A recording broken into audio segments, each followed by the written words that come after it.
Who among the following was the leader of Wahhabi movement in 19th century India? So D. Syed Ahmad Barelvi.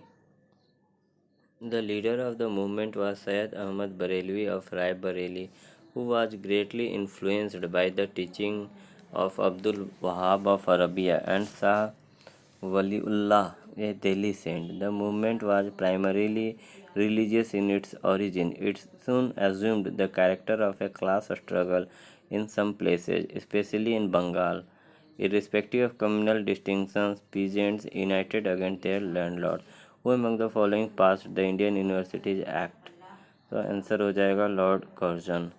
अब इसका description देखते हैं। The British viceroy Lord Curzon was a staunch imperialist and believed in the superiority of the English people. He passed the Indian Universities Act in 1904.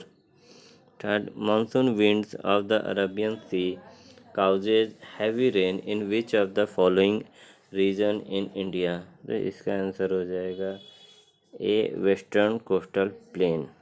Description देखते हैं। The monsoon winds originating over the Arabian Sea further splits into three branches. Its one branch is obstructed by the Western Ghats. These winds climb the slopes of the Western Ghats from 900 to 1200 meter. Soon they become cool, and as a result, the windward side of the Sahyadri and western coastal plain receive very heavy rainfall ranging between 250 cm and 400 cm.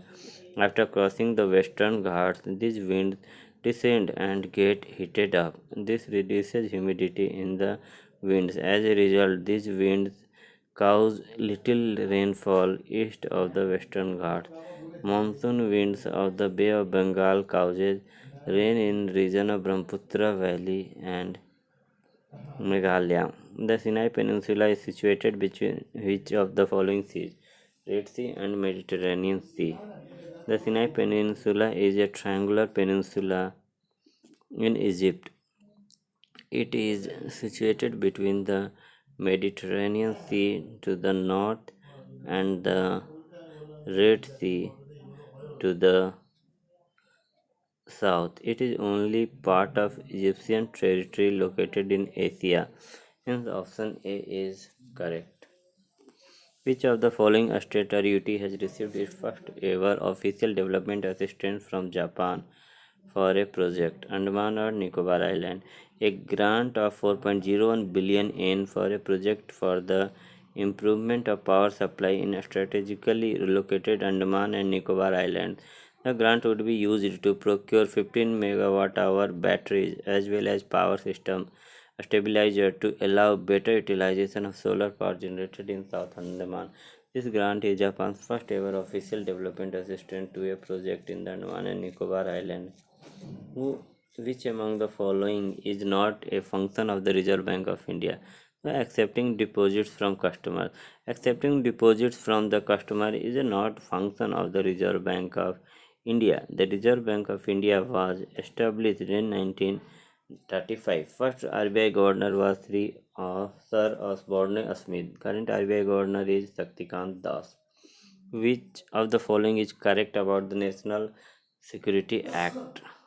तो इसमें से सी हो जाएगा। It is a preventive detention law. National Security Act was enacted in 1980. It is a preventive detention law. Preventive detention involves the detainment of a person in order to keep him or her from committing future crimes and or from escaping future prosecution. The Constituent Assembly for Undivided India first met on 9 December 1946.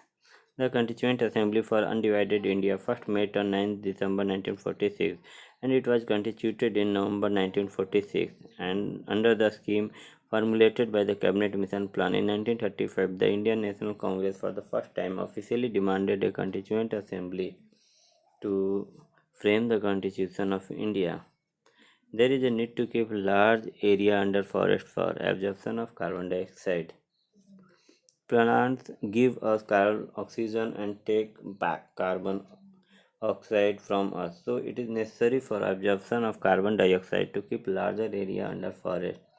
Also forests are the natural habitat of wildlife and also helps in raising precipitation.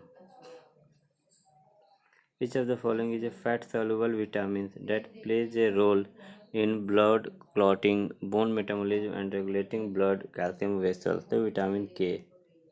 Vitamin K refers to a group of fat soluble vitamins that play a role in blood clotting, bone metabolism, and regulating blood calcium level. The human body requires vitamin K for complete synthesis of certain proteins that are needed for blood coagulation or for controlling the binding of calcium in bones and other tissues.